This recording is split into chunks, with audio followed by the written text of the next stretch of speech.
I did an emergency respite for an 8-year-old girl who was brought to my home one evening by one of the social workers.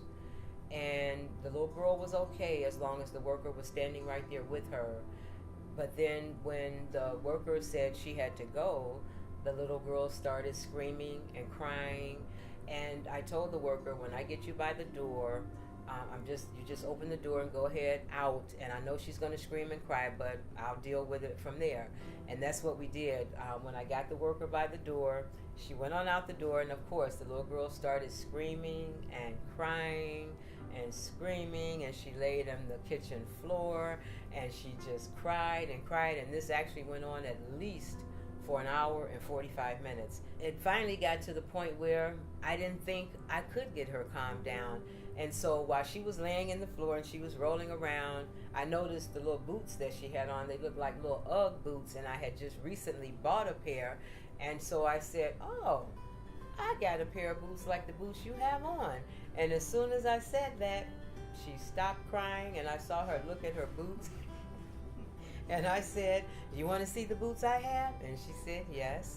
And she got up off the floor, and we walked to the back, and they were still sitting on the floor in my room in the box. I said, see, opened up the box. I said, you like my boots because they look almost like yours. That's what started the whole conversation. That same night after her snack, my husband was home, but he was in the basement, and I told him to kind of stay out of the way because she doesn't need to see a male figure right now. He must have forgot at some point a few hours later. He came up to get something out of the refrigerator, and when she saw him, she started up all over again.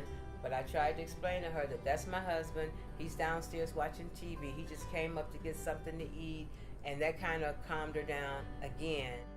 The next morning on the way to school, the conversation we had was such an adult conversation, and she asked me, does your husband know what happened to me? I said, no, I don't even know what happened to you. What happened? And then she proceeded to tell me about when she was molested.